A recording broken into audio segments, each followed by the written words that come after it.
Lijepi pozdrav, dragi moji. Evo danas vam se javljam sa svog balkona, baš s jednom lijepom namjerom i ciljem, a to je da vam osvijestim koliko su ciljevi važni, koliko su ciljevi možda najvažniji u životu i koliko je postavka cilja jedan segment na koji morate obratiti pozornost svaki put u životu.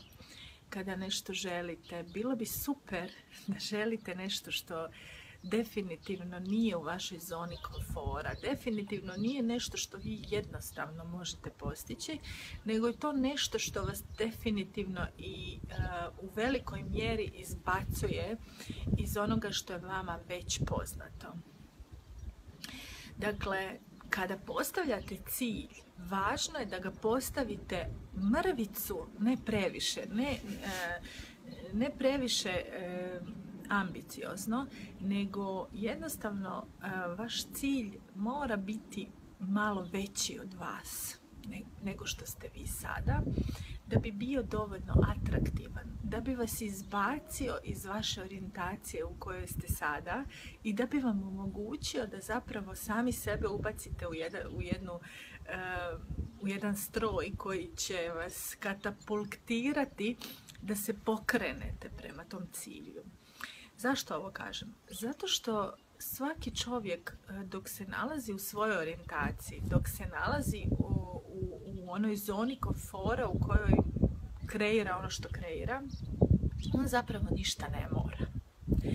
A onda kada si postavi jedan vrlo atraktivan i visok cilj koji će omogućiti to pokretanje, ali lagano pokretanje, tada će doći do energetskog skoka u vašem energetskom polju, jer vi, svaki čovjek u sebi ima te sposobnosti, samo što ih ne može pokrenuti. Ne može ih pokrenuti pogotovo zato što odlučuje ostati u zoni komfora.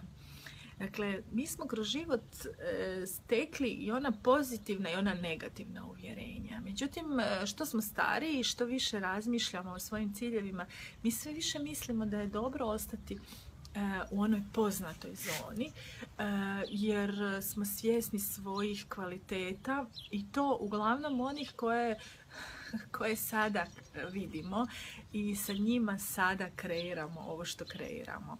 Međutim, u nama postoji još jako puno drugih kvaliteta koje trenutno ne funkcioniraju jer i ne mogu funkcionirati, jer im nismo dali mogućnost, nismo im dali fokus, nismo im dali smjer, nismo im otvorili vrata da se one pokrenu. I zato su one često naše zaspale sposobnosti koje čekaju da ih nešto pokrene, koje se nalaze u nama. Mi sigurno jeste, svako od vas zna da može više od onoga što trenutno kreira. I evo danas sam, nadam se, na jednostavan način vam objasnila koji je jedan od alata kako se možete pokrenuti, kako iz sebe možete izvući ono najbolje, jer to najbolje u sebi zapravo imate. Probajte, ljubim vas puno i čujemo se.